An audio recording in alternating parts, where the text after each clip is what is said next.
Welcome to the second video in this series of 6 videos on drawing, and in this video we're going to go over 2 things. We're going to go over a new form that we're going to practice on, which is a shoe. I'm going to be drawing shoes all week, and I'm also going to talk a little bit about shading. And this first week we're not going to talk about shading in terms of light.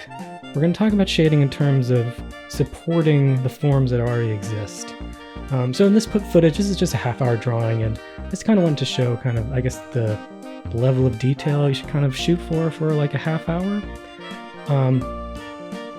And you know, the major forms were established at the very beginning. It took about a minute, and then the rest of it is just kind of fun. Like, the rest of it is just kind of adding detail. And it's kind of like 2 parts. There's the form, and then there's the detail.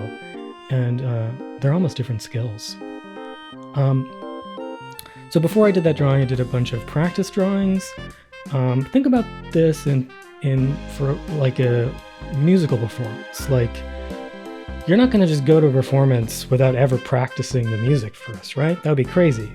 And so the same kind of thing holds true for like a drawing. Think about like a longer form drawing, kind of like a performance. And you need to kind of like prepare for it a little bit. And these quick 1-minute or 30-second drawings that I'm doing here are just a great way to kind of get to know the object you're trying to draw in a really quick and pretty painless way. So I'm going to switch back over to the shoe drawing, and let's just kind of like check the drawing. I'll do like a critique of my own drawing here, where you know, this is probably not my finest drawing ever, but it kind of shows like the form of it pretty well. And if we flip it over, we can see that, you know, I'm still happy with it when it's flipped over. I think the toe of the shoe is much nicer. And I enjoyed drawing the toe of the shoe more than I enjoy drawing the back. And that's hard to not see in someone's drawing. It's easy to usually see which part they enjoyed drawing and which part they kind of just filled in. And, you know, the other area where I could probably improve a lot is the laces. I think I probably needed a lot more time to define all those different details. But I want to specifically look at this specific part and how I shaded it. So if we look at the lines right there, they're following the contour of the form of that shape right there.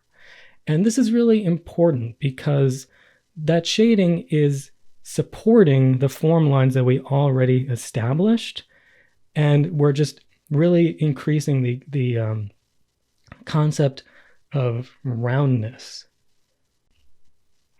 So let's look at another artist that does that. I'm going to try to have at least one really famous artist in these videos a week. And in this case, we're going to look at Peter Paul Rubens and some of his charcoal drawings. So looking at this drawing, you can see that it's shaded pretty well.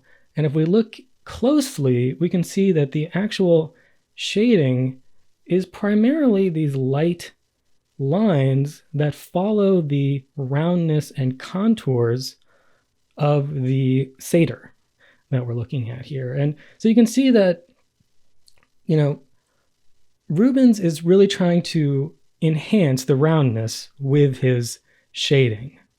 If we look at another one, this is actually a student of Rubens. I just thought it was a nice drawing. And you can actually just see the lines far away that are helping to increase roundness. But if we kind of zoom in here, we can see that even these like little detailed areas are, again, like really accentuating these round forms, like lines that's like shading lines that support your form lines really do take their cue from the original form that you created. And that's really important. Here's an even more obvious use of contour shading. It's really easy to see in this one because Rubens is using a reed pen, and we can see all these individual lines that are following all these different forms on this bust here that we're looking at.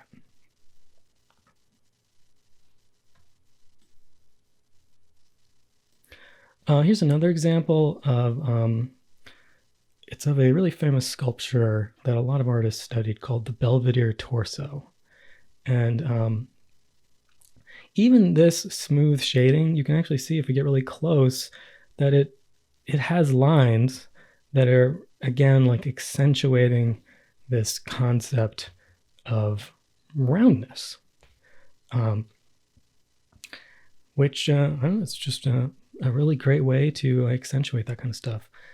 Just as like a bonus, we can see that right there, we can see Rubens' line work. All right, so what's the best way to think about this form of drawing? Well, you can kind of think about it like you're taking slices out of your drawings.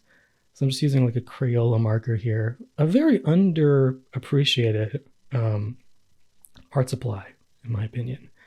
Anyway, you can see that if I cut it horizontally, the cut follows the contours of the shape here of this kind of, this is like a worse drawing of the crab apple that I didn't include in the video last week.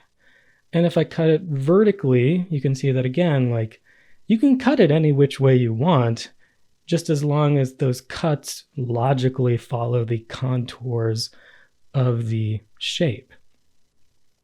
And it's just a really powerful and really useful thing to know that, you know, if you shade in a way that follows the contours, you just increase the idea of roundness in your drawing. I'm just going to speed this up for a second right here, and you'll see that I'll just try to accentuate these different shapes. I tried to use the blue, but it didn't really work out, so I just went back to the red here. But you can see like the vertical cut and the horizontal cut, and it's just, I think it's really simple when you think about it that way, but it's just an extremely powerful and really useful way to think about shading as a supporter of your form.